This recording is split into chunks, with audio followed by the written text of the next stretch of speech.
جس طرح سے بھی دین کی دعوت دنیا میں پھیلا سکتے ہیں، تفسیر قرآن کے ذریعے ہو، واعظ و نصیحت کے ذریعے ہو، تو ان کو چاہیے کہ اس دعوت میں اپنا حصہ ڈالیں، کیونکہ یہ پیغمبروں والا کام ہے اور اس کی فضیلت سب سے زیادہ۔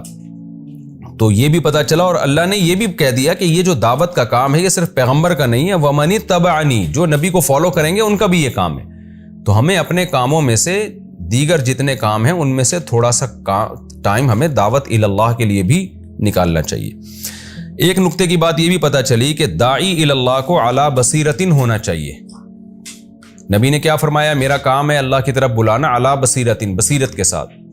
جو شخص دین کی طرف بلا رہا ہے اسے خود ہی دین کے برحق ہونے میں شبہات ہیں تو وہ کیا دعوت دے گا؟ تو اس لیے اگر کسی کو اسلام کے برحق ہونے میں کچھ شکوک اور شبہات ہیں تو اس کو چاہیے کہ وہ اپنے شکوک و شبہات بھی علماء کے ذریعے دور کرے اور پورے کانفیڈنس کے ساتھ دین کی دعوت دے۔ یہ بھی ایک نقطے کی بات پتہ چلتی ہے۔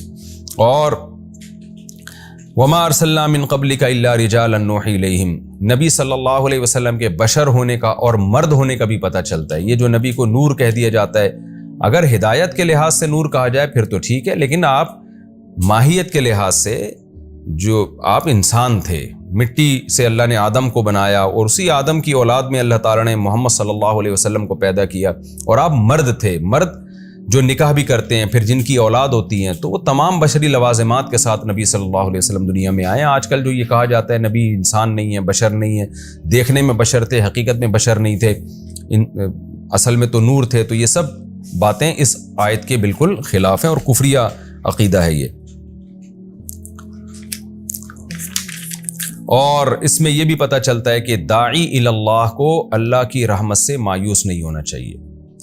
قرآن نے کیا کہا؟ پچھلے پیغمبروں میں جب اللہ کی طرف سے آزمائشیں آئی ہیں تو اتنی آزمائشیں آئی ہیں کہ پیغمبروں کو بھی مایوسی ہونے لگی تھی کہ شاید آخرت میں اللہ سزا دے، دنیا میں دے ہی نہ سزا۔ اور جو اللہ نے ہم سے مدد کا وعدہ کیا ہے، مایوسی کا مطلب یہ نہیں ہے کہ پیغمبر واقعی مایوس ہو گئے، وہ تو ظاہر ہے کفر ہے، پیغمبر کفر کیسے کر سکتے ہیں؟ علماء نے اس کا مفہوم یہ بیان کیا ہے کہ پیغمبروں سے جب اللہ نے وعدہ کیا نا تو پیغمبر یہ سمجھنے لگے کہ یہ وعدہ فلاں ٹائم میں پورا ہو جائے گا، کیونکہ اس میں ہماری آزمائش بہت زیادہ ہو چکی ہوگی، لیکن اللہ نے اس کو اور زیادہ ڈیلے کیا۔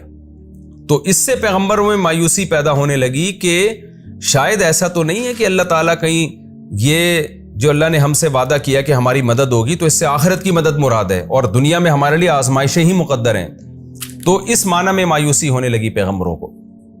اس کی مثال ایسے جیسے رسول اللہ صلی اللہ علیہ وسلم کو خواب آیا تھا کہ میں عمرہ کروں گا، حدیبیہ کے موقع پہ خواب آیا کہ ہم جا رہے ہیں اور عمرہ کر کے آ رہے ہیں۔ تو آپ نے خواب صحابہ کو سنایا، سب خوش ہوئے، لیکن کیا ہوا؟ مشرکین نے جانے ہی نہیں دیا۔ اگلے سال آپ نے عمرہ کیا ہے، تو آپ صلی اللہ علیہ وسلم خواب کا مطلب یہ سمجھ رہے تھے کہ اسی سال عمرہ ہوگا، لیکن خواب میں کوئی ڈیٹ نہیں تھی کہ لازمی اسی سال عمرہ ہوگا۔ خواب میں تو آپ کو یہ دکھایا گیا کہ آپ عمرہ کرنے۔ تو یہ والی اجتہادی خطا پیغمبروں سے بھی ہو سکتی ہے کہ وہ یہ سمجھ رہے تھے کہ ابھی ہوگا، لیکن بعد میں اگلے سال ہوا تو پتہ چلا کہ بھائی یہ اس سال مقدر نہیں ہے۔ تو پیغمبر بھی اللہ کے بارے میں یہ سمجھنے لگے کہ اللہ نے جو مدد کا وعدہ کیا ہے تو بس یہ اتنی آزمائشوں کے بعد آ جائے گی، وہ اس وقت نہیں آئی۔ تو اس سے ہمیں ایک امید کی بات بھی پتہ چلتی ہے کہ ہم زمینی حقیقت، یعنی جو ہمیں زمینی نقشے نظر آ رہے ہیں اس کو دیکھ کے ہم کبھی مایوس نہ ہو۔ ہمیں لگے کہ ہم دین کی دعوت دے رہے ہیں اور بے دین قوتیں سر اٹھا رہی ہیں تو ہمیشہ ایسا ہوگا، نہیں بھائی، اللہ مہلت دے کے پھر والعاقبۃ للمتقین، یا یہ لفظ آیت تو اچھی طرح یاد کر لینی چاہیے، انجام بہرحال پرہیزگاروں کا ہی اچھا ہوتا ہے، چاہے وہ دیر سے ہو، رزلٹ آپ ہی کے حق میں آئے گا انشاءاللہ۔ تو یہ بھی ہمیں پتہ چلتا ہے۔ اور اچھا، ایک بہت اہم سوال ہے سورہ یوسف سے متعلق، بس اس سوال کا جواب دے کے میں آج کے لیکچر کو ختم کرتا ہوں۔ وہ یہ ہے کہ یہ بہت زیادہ سوال اٹھایا گیا ہے علماء کی طرف سے بھی، اس کا جواب بھی دیا گیا ہے کہ یعقوب علیہ السلام کو جو یوسف علیہ السلام سے اس قدر محبت تھی کہ ساری زندگی غم بھولے ہی نہیں، وَبِيَضَّتْ عَيْنَاهُ مِنَ الْحُزْنِ، اور اس غم کی وجہ سے بینائی چلی گئی۔ یہاں ایک اشکال ہوتا ہے کہ کیا مخلوق سے اتنی جذباتی محبت جائز ہے کہ جس کے غم میں آپ کی بینائی چلی جائے؟ بھئی نارملی تو یہی بتایا جاتا ہے نا کہ اس مخلوق سے آپ اعتدال سے محبت کریں، اعتدال سے۔ جیسے حدیث سے بھی یہ مضمون ثابت ہے کہ ایک صحابیہ کے بچے کا انتقال ہو گیا تو وہ اتنا رو رہی تھیں، آپ نے فرمایا صبر کرو۔ خود نبی صلی اللہ علیہ وسلم کے ساتھ بھی ایسے واقعات ہوئے، آپ کی نواسی کا انتقال ہوا، آپ کی آنکھ سے آنسو نکلے، پھر آپ نے صبر کیا۔ تو ٹھیک ہے یعقوب علیہ السلام نے بھی صبر کیا، لیکن اتنی زیادہ محبت کہ اس میں گھٹ گھٹ کے آپ کی بینائی چلی جائے، تو بظاہر تو یہ چیز شریعت کے مزاج کے خلاف ہے. یعنی جو شریعت کی تعلیمات ہیں نا وہ یہی ہیں کہ مخلوق سے آپ اعتدال سے محبت کریں، اس میں غلو نہ کریں. سوال پیدا ہوتا ہے یعقوب علیہ السلام تو اللہ کے پیغمبر تھے، تو ان کے ساتھ ایسا کیوں ہوا؟ تو اس کا جواب اچھی طرح سمجھیں.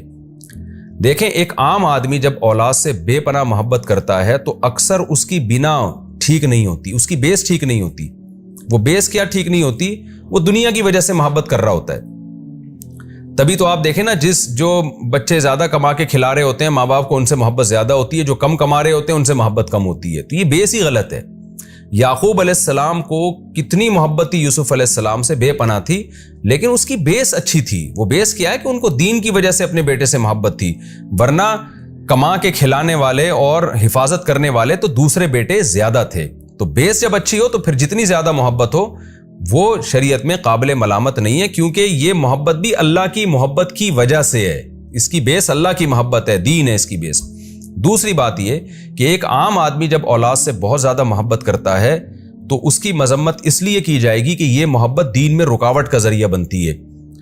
پھر یہی اولاد جب محبت میں آپ سے کہے گی گھر میں ٹی وی لا کے رکھو، ڈرامے لگاؤ، یہ لگاؤ، تو آپ اولاد کی محبت میں خدا کو ناراض کرنا شروع کر دیتے ہیں. جبکہ یعقوب علیہ السلام سے اس کا شائبہ بھی نہیں تھا. ان کی محبت اپنے بیٹے سے جتنی بھی تھی، اللہ سے محبت کا گراف اس سے بہرحال زیادہ تھا. تو اگر آپ اولاد سے بہت زیادہ محبت کرتے ہیں لیکن اللہ سے محبت اس سے بھی زیادہ ہے تو بھی یہ محبت بری نہیں ہے، کیونکہ جب اللہ اور اولاد کی محبت کا ٹکراؤ ہوگا تو آپ اللہ کی محبت کو، اللہ کے حکم کو غالب رکھو گے. جبکہ نارملی آج ایسا ہوتا ہے کہ جب بہت زیادہ اولاد سے محبت کرنا شروع کر دیتے ہیں لوگ تو اللہ کی محبت کا گراف نیچے آ جاتا ہے. تو ایسا حوصلہ کسی میں ہو جیسا یعقوب علیہ السلام میں تھا کہ بہت زیادہ محبت تھی بیٹے سے، اولاد سے، لیکن اللہ کی محبت اس سے بھی زیادہ تھی نا، تبھی تو اتنا عرصہ صبر کیا انہوں نے. تو پھر اولاد کی محبت جتنی بھی ہو یہ شریعت میں ناپسندیدہ نہیں ہے. یہ ہماری سورہ یوسف الحمدللہ کمپلیٹ ہوئی، اور اب ہم انشاءاللہ اگلے ایپیسوڈ میں سورہ رات شروع کریں گے، اور سورہ رات کا پہلا رکوع شروع کریں گے اور 12ویں پارے کا 7واں رکوع. اللہ تعالی ہمیں اس سورہ یوسف میں جو اسباق تھے ان کو سمجھنے کی اور انہی اسباق کو سامنے رکھ کر اللہ ہمیں زندگی گزارنے کی توفیق عطا فرمائے، اور اللہ ہمیں مصیبتوں سے دور رکھے. کہ ہم یوں دعا نہ مانگیں کہ اللہ ہمیں مصیبتیں دے اور پھر صبر کی توفیق دے، نہ نہ نہ نہ، ہم تو کمزور لوگ ہیں. اللہ ہمیں مصیبتوں سے دور رکھے، بلکہ اللہ ہمیں خوشیاں دے اور اس پر اللہ ہمیں شکر کی توفیق دے. دعا اللہ سے یہی مانگنی چاہیے. اور بالفرض کوئی مصیبت مقدر ہے تو اللہ ہمیں صبر کی توفیق دے، جیسے ہمیں ان واقعات سے پتہ چلتا ہے کہ اہل اللہ صبر کیا کرتے تھے. وما علینا الا البلاغ.